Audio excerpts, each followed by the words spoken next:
Today, I've got something thrilling, something I would have doubted could be, something that got me asking if this was deliberate or a mistake. Guys, let's see it together. On opening the box, aside from all the accessories it came with, one particular thing got my attention, and that was the device itself. Like, guys, this is my first Tecno Pop ever, and I'm so in love with it already. At first, I doubted if this love could last long because I only fell in love with its physical appearance. But to my greatest surprise, everything about this device was ready to rock our day-to-day life with class. Take a close look at this device, guys, and without being told the name, guess what device it is. This brand was so thoughtful that they produced a masterpiece that did not have their signature look.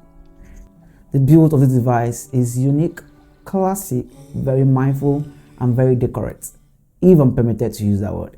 The back of this device attracts no fingerprints at all, and this matte-like texture gives it a premium finish. It is not glass, but it doesn't feel cheap. The color I have here with me is glittery white, and I'm sure there are other variants to choose from.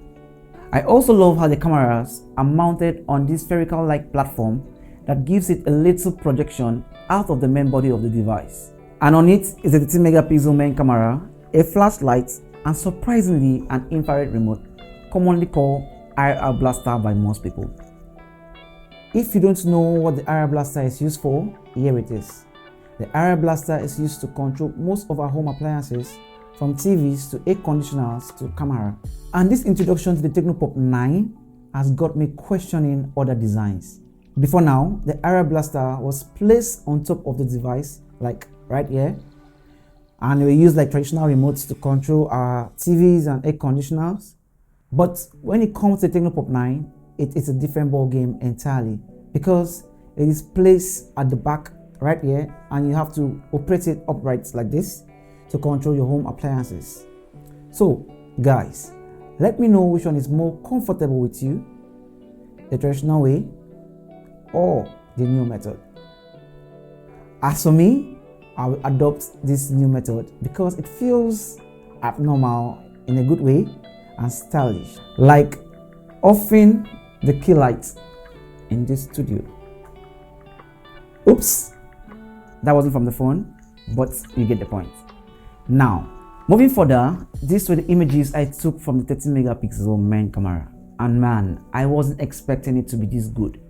Considering it to be a low-end device, it still gave us something presentable. These images were shot in both low lighting conditions and a bit of sunlight because it is a rainy period and we can have like a maximum sunlight to test its performance in a well-lit environment. But it still did not fall to that limitation. The picture qualities are good, real colors were maintained to some extent with not too much saturation, and I can write it down. So guys, what's your take about these images? Talking about images, do you know that the volume rocker keys on the right hand side of this device still enables you to take pictures without clicking on the shutter button? And next to them is the power button, which in this case also is a fingerprint scanner.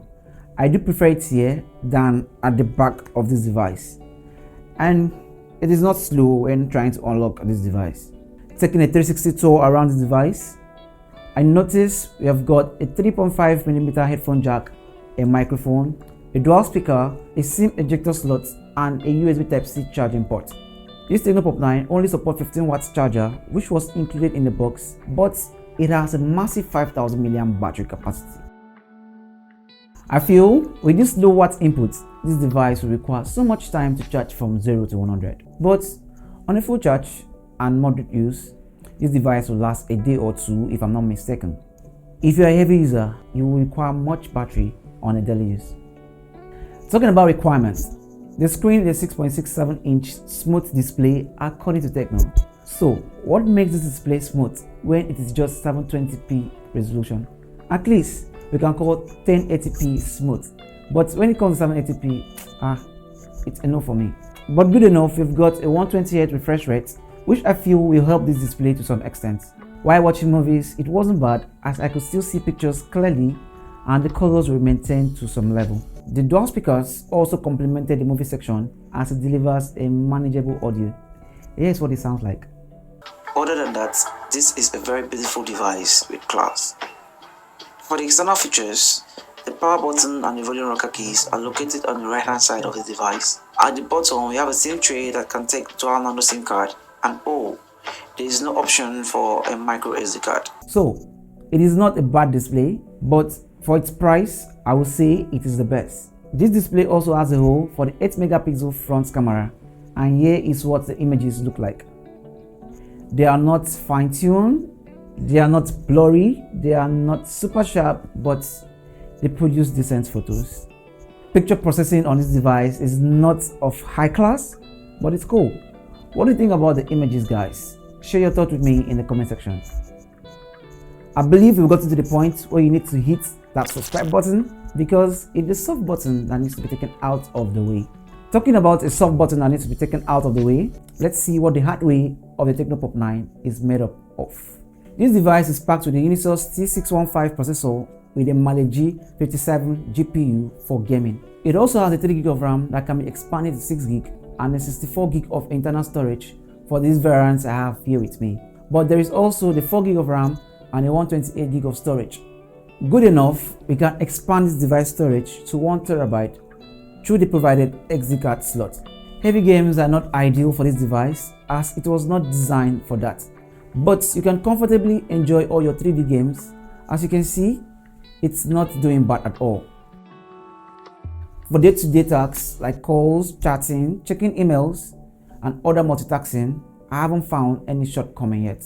For software, it's run on the latest Android 14, which is also a good thing because some devices will come with Android 13 and they will give a room for an upgrade to 14 instead of 14 and giving a room for upgrade to 15 and more.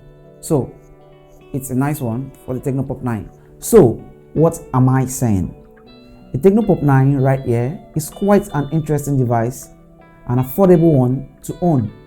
For just 115,000 naira, which is about $75, you will not only be carrying a device with class, but a well-to-do processor, complete accessories, and also great battery life. It would not feel expensive or much of a jewelry, but it can stand out in the crowd. So, do I love the Tecno Pop 9? Yes. Would I love to own one? Hell yes. As the dogs are let out of the cage, so do I anticipate your thoughts in the comment section. Like, share, and subscribe. Till next time, bye.